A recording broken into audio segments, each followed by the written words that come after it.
Kata Sayyidina Umar bin Khattab, kalau musibah menimpa kepada aku akan tengok daripada 4 aspek. Kalau musibah tidak mengganggu keimanan aku anggap musibah itu kecil. Apapun musibahnya, tapi jangan sampai mengeluarkan keyakinan kita kepada Allah Subhanahu wa taala melalui musibah. Bukankah beberapa kejadian yang berlaku daripada musibah yang menimpa menyebabkan seseorang mengambil langkah senggat dengan melakukan bunuh diri atau seumpamanya, maka ini adalah satu musibah yang lebih besar daripada musibah yang menimpa kepada orang tersebut. Bila mana musibah menimpa kepada aku tidak mengganggu keimanan aku anggap musibah itu kecil, kata beliau. Yang kedua, bila mana musibah yang menimpa kepada aku ada musibah yang lebih besar, aku anggap musibah itu kecil. Kalau seseorang sakit jarinya, ada orang sakit seluruh tangannya. Kalau ada orang sakit kaki kanannya, ada orang sakit kedua-dua kakinya. Kalau ada orang sakit kedua-dua kakinya, ada orang sakit sampai kepada badannya, ke seluruh badannya, yakni mengukur, membandingkan musibah yang dihadapi olehnya dengan musibah lain yang lebih besar, maka musibah yang menimpa kepada dirinya adalah kecil karena ada musibah yang lebih besar yang tidak kena kepadanya.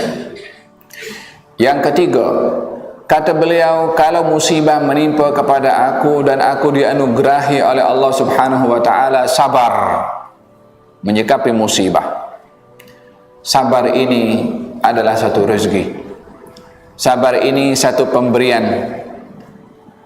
Ada kalanya orang itu sifat semula jadinya diberi sabar. Ada kalanya manusia itu meraih sabar dengan melatih diri untuk bersabar.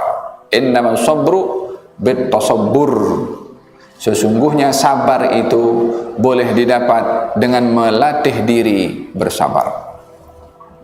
Hadirin dirahmati oleh Allah Subhanahu wa taala, setiap akhlak yang diajar oleh baginda Rasulullah ada kalanya ianya diberikan semula jadi kepada seseorang oleh Allah Subhanahu wa taala. Fil hadis dinyatakan tidak ada satu pemberian yang diberikan oleh Allah kepada seseorang yang lebih baik daripada pemberian kesabaran. Bermakna ada satu nikmat yang diberi oleh Allah kepada seseorang namanya nikmat sabar.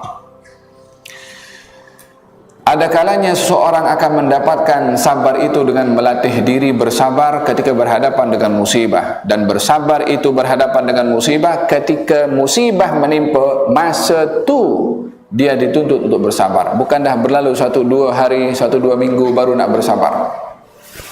Dan yang terakhir, kata Sayyidina Umar bin Khattab, musibah itu akan dilihat nikmat bagi aku bila mana aku tidak diharamkan oleh Allah untuk mendapatkan pahala melalui musibah yang menimpa. Falsafah Sayyidina Umar ini amat besar artinya bagi setiap mukmin dan muslim yang hidup di atas muka bumi ini, yang tak boleh luput daripada musibah. Kata beliau, musibah itu boleh menjadi nikmat. Falsafah Sayyidina Umar,